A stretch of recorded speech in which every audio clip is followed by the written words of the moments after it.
Hey, in this video I'm going to show you how to replace a MacBook 13.3 inch screen. Let me show you the MacBook right here. This is the older style MacBook, not the unibody.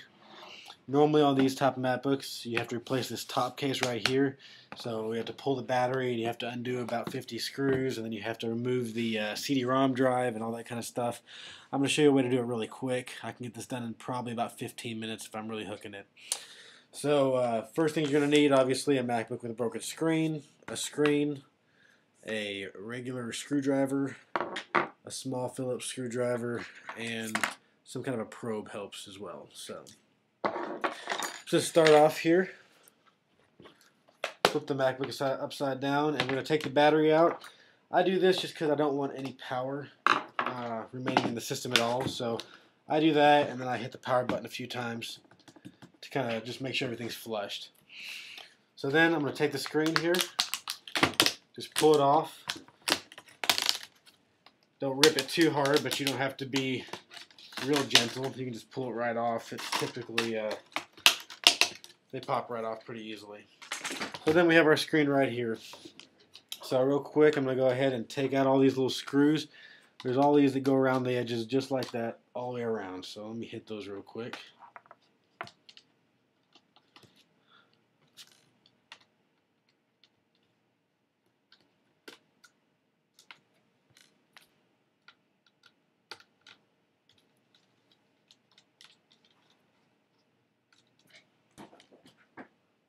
Like I said, I've done about 50 of these machines, and typically they'll take me about an hour and a half, 2 hours, depending on how busy I am that day. But with this method, I can get it done real quick.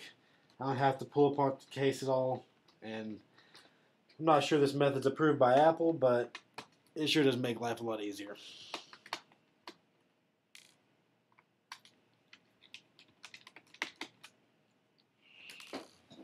Okay, so I got the perimeter done, and now I'm just going to take off these on the hinge. We got some right there. We got 3 of them. So just going to remove those. And they should be the same exact screws as what's in the perimeter.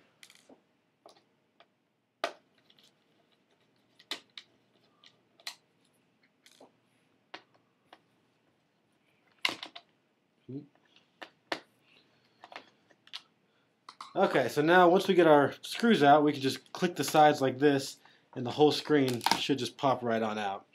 Around the edges, like in the top here, we're going to have some screws holding on this this perimeter thing here. So I'm going to just remove those screens. There should be about 6 of them. And I'm going to keep those separate because they're actually a different size screw than what's on the perimeter of the screen itself.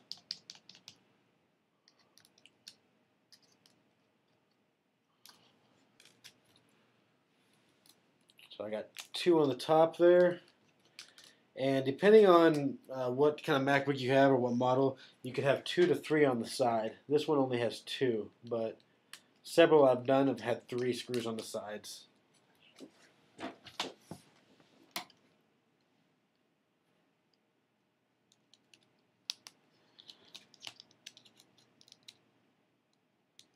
Another thing to watch out for when you take this screen off is right there. You have that little battery, or not battery, this little magnet.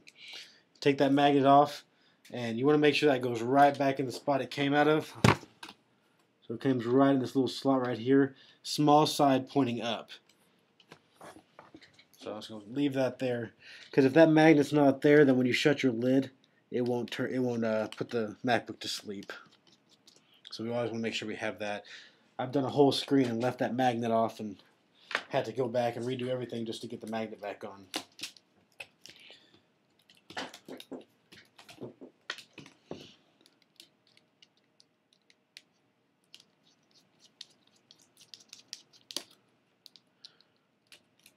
Okay, that's all the little screws on that.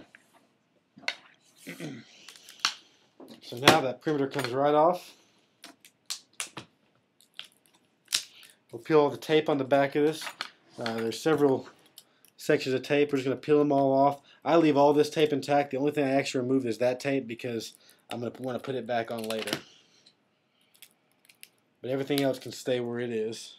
Just has to be separated from the screen itself. So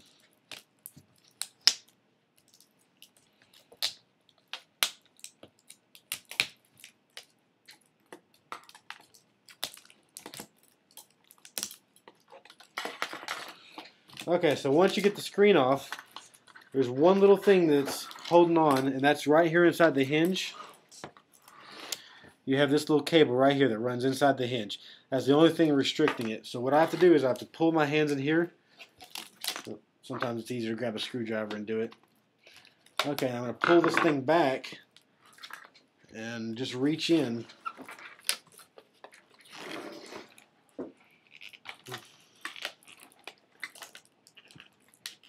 And then I pull right out. So that little deal was plugged in right on the inside, and this is the hardest part of the whole thing, is putting this sucker back into the Mac itself. But there you go, right there. Screen's gone. So now I got my brand new nice screen.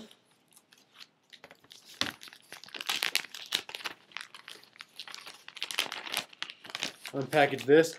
I picked this one up from PCmedic.com. You can also pick it up from Otherworld Computing.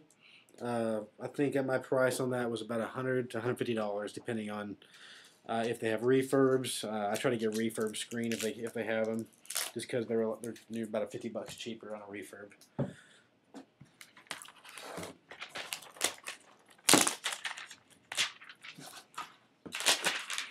Okay, now I typically take this plastic, and I'll just tape that right to the keyboard here, so that when I lay my screen on it, I'm not scratching the keyboard at all. It's just still laying on that nice plastic.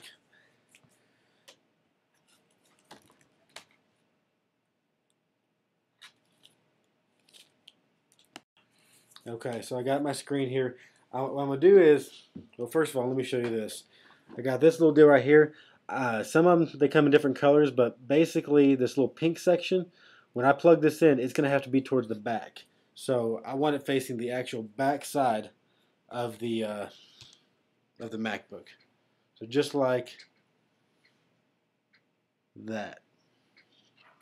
It's going to have to plug right inside of this little gear housing. But we're going to do that here in a minute. We want to get everything taped up first.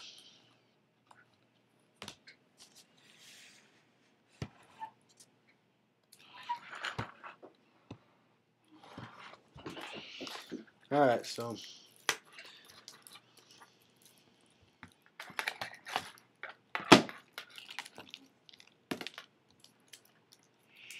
we'll plug all the screen components back into this new screen.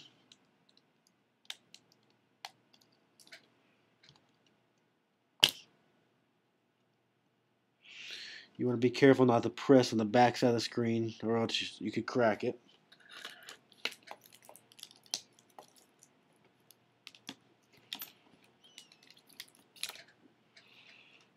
And actually, before I go any further with these components, I think I'm just going to go ahead and plug this in. This is the hardest part of the whole deal. There's not a really good way for me to show this, but essentially,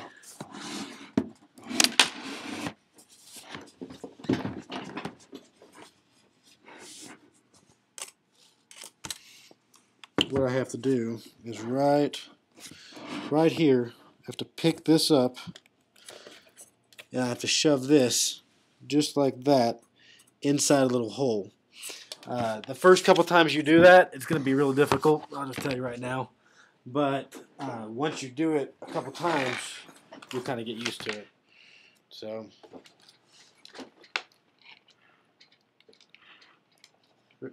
just always remember the colored one is on the bottom.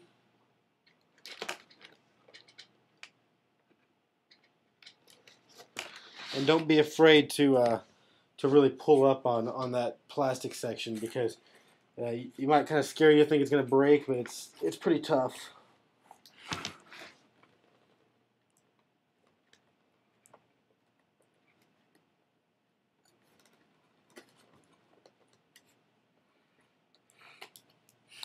Another thing that kind of helps here too, if you have a screwdriver or a little probe, if you can kind of get it just barely in that hole that it goes in, you can finish it off with the probe.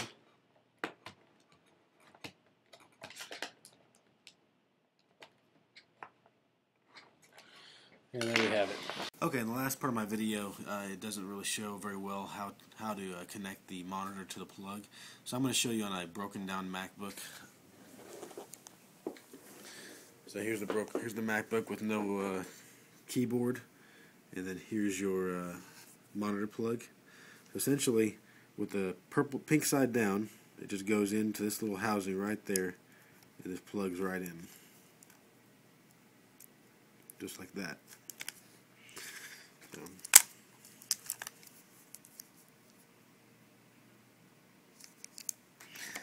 And just so you can see over here, notice this one has a different color. It's black, but typically the colored side is always down. So I just put my fingers right inside there, and then I'll just pull it back as hard as I can. Not too hard, but hard enough where I can get in there, and you can see right there where it's plugged in on the inside. So now I'm going to reattach all the externals and the components and bolt it back together, and this build is done.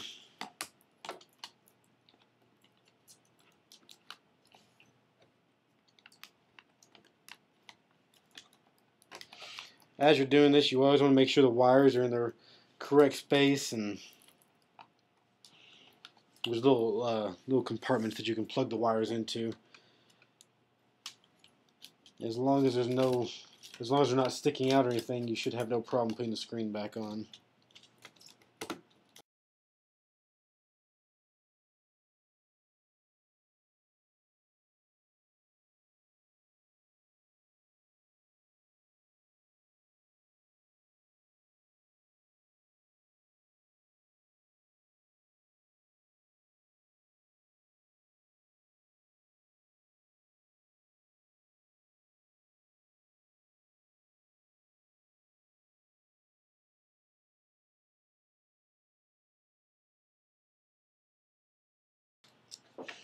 Again, make sure our little magnet is right where it needs to be. As you can see, there's the small end, and that just goes right facing the top. And nothing will come out if you're not careful. And sometimes you have to hold the magnet while you're putting the screen back on, or else it'll flip around and stick to the bottom of the screen.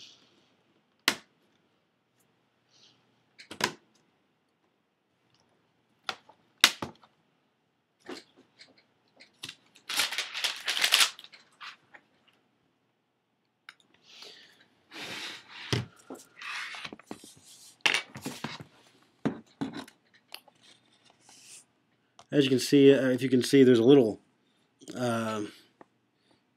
section of that wire sticking out there. Sometimes it's good to get that probe and just stick in there, and there's a little groove right on the edge here. You want to make sure that wire is in between that groove so you don't crush it when you bolt it down.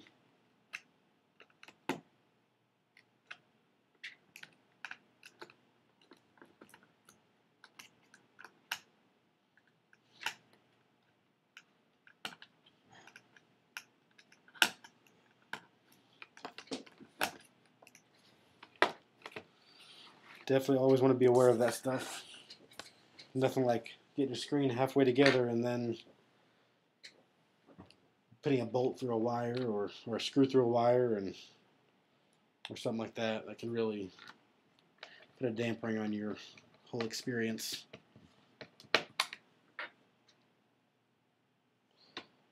So anyway, go back in, screw it back up, and put your faceplate back on, and you're done.